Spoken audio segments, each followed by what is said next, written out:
ये मौका है डबवाली की जनता के पास। समस्या कोई रहेगी नहीं यहाँ पर आने वाले 10 सालों तक। बढ़िया रिस्पॉन्स मिल रहा है, जनता हमारे साथ है। ऊपर भी सरकार हमारी है, सेंटर में हम पहले जो प्रयास किए गए वो सिर्फ कमीशन खोरी के लिए सबकी है कि इच्छा थी कि कमीशन मिल जाएगा, काम की तरफ किसी का कोई ध्यान नहीं था। नमस्कार, स्वागत है आपका डबवाली केसरी में और मैं हूं आपके साथ निशा खन्ना। लगातार निकाय चुनाव का बिगुल बजा हुआ है, माहौल पूर्ण रूप से गरमाया हुआ, आपको लगातार चुनावी कवरेज दिखा रहे हैं। जिस तरह से चुनावी कवरेज में हर एक चेहरे से रूबरू करवा रहे हैं, उसी के तहत आज हम आपको गठबंधन सरकार के प्रत्याशी हैं उनसे रूबरू करवाएंगे चेयरमैन पद के लिए जो है चुनाव लड़ रहे हैं। लेकिन आपको मैं सबसे पहले बता दूं कि जिस तरह से जो चुनाव लड़ रहे हैं, हालांकि उनका समय व्यस्त होने के कारण हम उनसे बातचीत नहीं कर पा रहे, लेकिन उन्हीं के बड़े भाई मेरे साथ मौजूद हैं, उनसे बातचीत करेंगे चुनाव को लेकर। सर, सबसे पहले आपका स्वागत। धन्यवाद।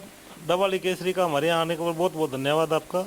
जनता के बीच में जा रहे हैं डोर टू डोर, तो जनता की ओर से किस तरह का रिस्पॉन्स मिल रहा है? बहुत बढ़िया रिस्पांस मिल रहा है जी, जनता हमारे साथ है। बीजेपी के सारे वर्कर, देव कुमार जी शर्मा, गौरव मोंगा जी, विजय वधवा जी, बलदेव जी मंगियाना, सतीश जग्गा जी। सर, मुकाबला किसके साथ मान रहे हैं?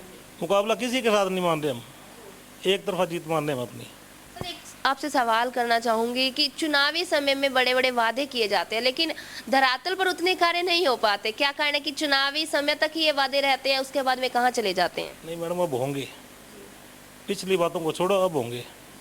अब ऐसे होंगे कि ऊपर भी सरकार हमारी है, सेंटर में बीजेपी की सरकार है।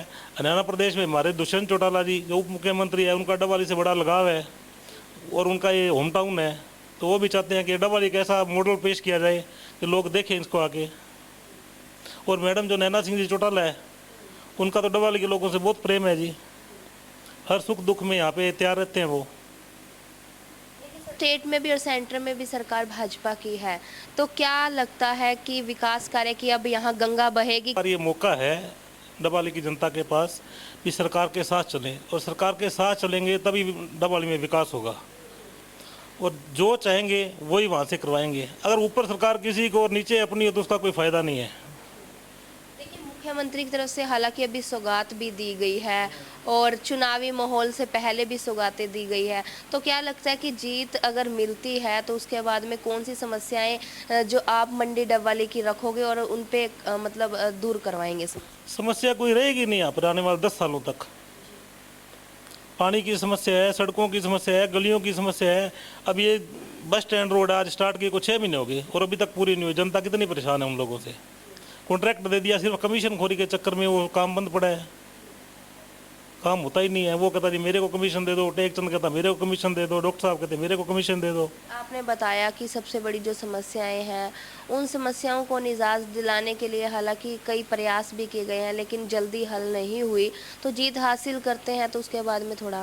मैडम, पहले जो प्रयास किए गए हैं वो सिर्फ कमीशन खोरी के लिए किए गए, काम के लिए नहीं किए गए। सबकी एक ही इच्छा थी कि कमीशन मिल जाए, बस काम की तरफ किसी का कोई ध्यान नहीं था। लेकिन अब काम होगा। आवारा पशुओं की है, चाहे वो सड़कों की है, पीने के पानी की है, वो सब दूर करेंगे। रिक्वेस्ट और करना चाहता हूँ डबवाली के लोगों से, भारी से भारी मतों से विजय करवाएं प्रवीण सोनी को और डबवाली का विकास करवाने में सहयोग दें। ये देखिए, चुनाव को लेकर इन्होंने बताया कि स्टेट में भी और सेंटर में भी गठबंधन की सरकार है, और इन्होंने बताया कि जिसकी सरकार होती है तो उनके तरफ से विकास कार्य, नॉर्मल सी बात है कि विकास की गंगा तो बहेगी। अब ये तो आने वाला समय बताएगा कि किसके सिर पर सजेगा चेयरमैन पद का ताज।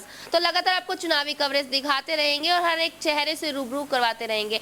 हालांकि हमने सवाल किया, इन्होंने बताया कि जो सबसे बड़ी समस्याएं हैं, जिस तरह बताया पानी की समस्या, सड़कें टूटी हुई, उन समस्याओं पर सबसे पहले ये अपनी नजर रखेंगे और उन समस्याओं को दूर करवाएंगे। अब ये तो समय बताएगा कि धरातल पर कितना प्रतिशत ये अपने वादों पर खरा उतरते हैं। तो इसी तरह आपको लगातार चुनावी कवरेज दिखाते रहेंगे और मुझे दीजिए इजाजत। धन्यवाद।